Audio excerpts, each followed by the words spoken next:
What is up, Echelon? My name is Nicole, and I'm here to show you how to properly adjust your EX-5S. All right, team, but before you get started with any kind of exercise, make sure you consult with your physician first. First off, I want to tell you a little bit about the bike. So the two adjustments we're making today are your handlebars and your saddle, also known as your seat. The first thing we want to do is make sure that your seat is even with your hip bones. So how you adjust your saddle is you turn this lever right here counterclockwise, and then you give it a slight pull and then raise it up to your hip bones. And then we take the lever and turn it clockwise to tighten. Next up, you have your saddle and your handlebars. So both of these move forward and back. How you measure this is you take your forearm on the tip of the seat and you measure all the way to your fingertips. Now this is personal preference if you want to move your handlebars forward or back to adjust, or if you want to use your seat. So we'll measure this out and then we'll tighten it down. You turn it counterclockwise to loosen and clockwise to tighten. And if you get stuck here, because this is a ratchet handle, you just pull out and then rotate back to tighten. So I'll show you that one more time. If you get stuck here and you can't turn any farther, pull this handle out, rotate, and then you can tighten. Next up, your handlebars. So now that we have those set, let's tighten down our handlebars here. Clockwise to tighten. So the last thing is your handlebar height. So this is a comfort option. So you want to make sure that it's at least even with your saddle, but we want to raise it up. First, put one foot on the base of the bike, pull the lever out, and you pull the handlebars up. Make sure it's even with your saddle, and then tighten by going clockwise.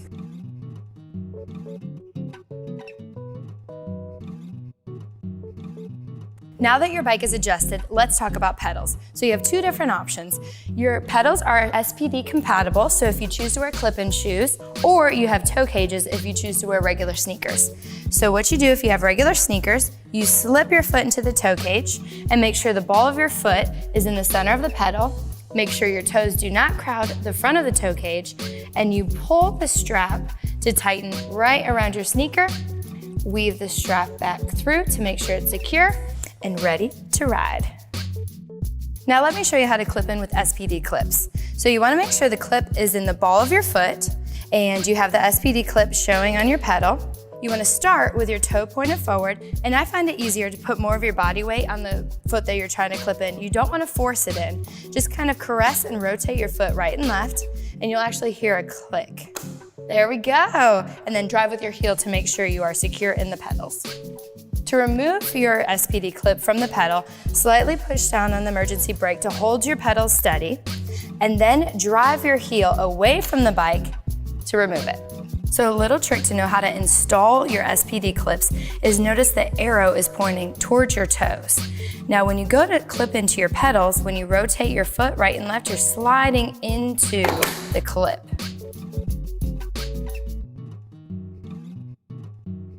Let's talk about body form. All right, so first thing, when you have your leg fully extended, you want to make sure that you still have a slight bend in your knee. When you have your pedals perpendicular, you want to make sure that your knee does not go over your toe and your shin is straight. Keeping your core engaged, we'll go over some positions.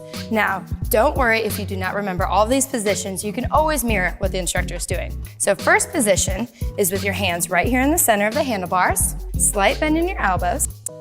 Second position, we take our hands out to the edge of the handlebars. And then third position, we need to add a little bit more resistance here. You want to make sure you have enough resistance to hold your body weight.